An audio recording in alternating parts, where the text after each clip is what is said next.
Aging is natural, but staying healthy as you age requires awareness. I'm Dr. Jack Stone. Every day, millions of people turn to painkillers for headaches, for knee pain, for back pain. Most of the time, nothing dramatic happens. But after age 60, especially if you have high blood pressure, heart problems, or kidney sensitivity, the risk balance can quietly shift. The pill itself hasn't changed. Your body has. And this change is something most people never think about. Chapter 1. Why this matters after 60. Painkillers, especially non-steroidal anti-inflammatory drugs, NSAIDs, are among the most commonly used drugs in the world. Ibuprofen, naproxen, diclofenac, these names are found in most homes. Being sold over the counter creates a subconscious perception of harmlessness. However, in medicine, what is safe is not the drug itself, but the right person, the right dose, and the right duration. A young body usually tolerates short-term use well, but as we age, our physiology changes. Blood vessels can become less elastic, kidney blood flow can decrease, and heart muscle can become stiffer. These changes do not happen overnight. They progress slowly and silently. That is why people often think, "I've had no problems for years." But with age, the same habit can produce different results. NSAIDs suppress substances called prostaglandins to reduce inflammation. This reduces pain. But these same prostaglandins also help regulate blood flow in the kidneys and maintain blood vessel width. In some people, suppressing them can lead to increased sodium and water retention, which can cause a tendency for blood pressure to rise. Ultimately, when the amount of fluid in circulation increases, the load the heart must pump also increases. A young and healthy heart can often tolerate this extra load. However, after age 60, especially in individuals with hypertension, diabetes, a tendency toward vascular stiffness, a history of heart failure, or borderline kidney function, this load may be more noticeable. Moreover, in some people, these drugs may appear to weaken the effect of blood pressure medications, raising the question, why has my blood pressure been rising lately? The main idea here is not that it happens to everyone, but rather that the risk balance changes in certain groups. The message is not fear, but awareness. When, how much, and how long you use painkillers matters. If you use them regularly, even simple monitoring can provide clues. Changes in blood pressure, sudden weight gain, ankle swelling, or shortness of breath. Chapter 2. What actually happens inside the body? Now let's dive a little deeper, because the safest way to understand the risks is to understand the mechanism. NSAIDs work by suppressing COX enzymes in the body. This reduces inflammation and pain. However, these same enzymes play a role in the production of prostaglandins, which regulate blood flow to the kidneys and maintain blood vessel width. When this system is suppressed, some people's kidneys may tend to retain more sodium and water. What happens when the amount of fluid in the circulation increases? The heart has to pump more volume. This burden can be felt more acutely, especially if the heart muscle has stiffened with age. Additionally, some NSAIDs can contribute to an increase in blood pressure by affecting vascular tone. For someone already taking blood pressure medication, even these small increases can be significant. There is also a hidden side. Regular use can cause temporary impairment of kidney function in some people, which further challenges the body's fluid-salt balance. Moreover, this process sometimes goes unnoticed because the pain has decreased. The person may feel fine because they can move more comfortably. This does not mean it happens to every user. However, the risk may be particularly higher in the following groups: those with a history of hypertension, heart failure, diabetes, chronic kidney disease, or those using medications such as diuretics, ACE inhibitors. The critical point is this: occasional and low-dose use is not the same as daily use for weeks on end.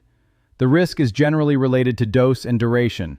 Additionally, dehydration, hot weather, diarrhea, or vomiting can also worsen the situation. Here's a question for you. During a period when you regularly use painkillers, did you notice an increase in blood pressure, sudden weight gain, or swelling in your ankles? Write in the comments. Your experience may help others recognize this early on.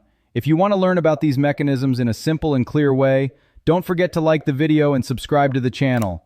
In the next episode, we'll discuss how this can occur through a scenario. Chapter 3.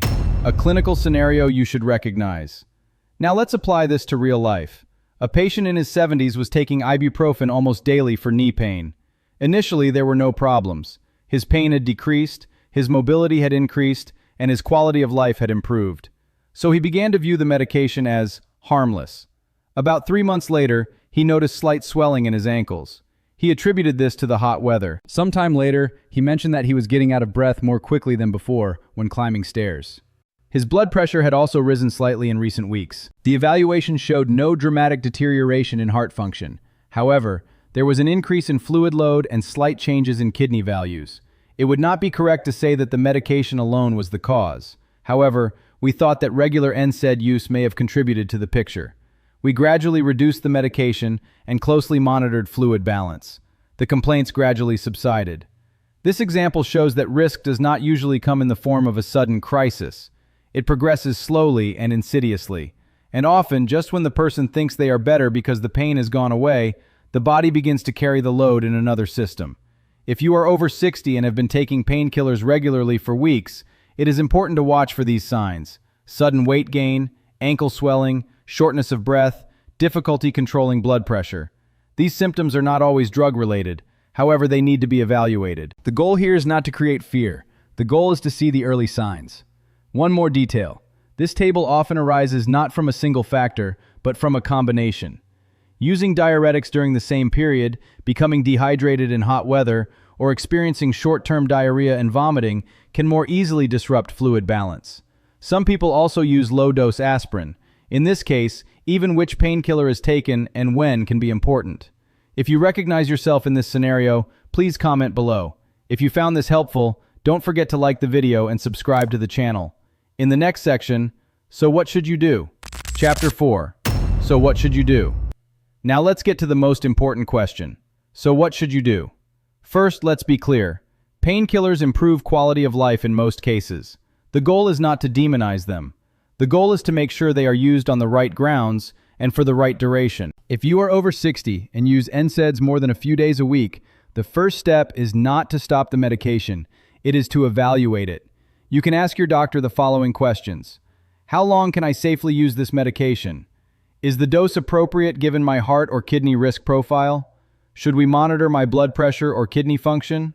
Could topical options or different pain management methods be suitable for me? Sometimes the solution is to reduce the dose.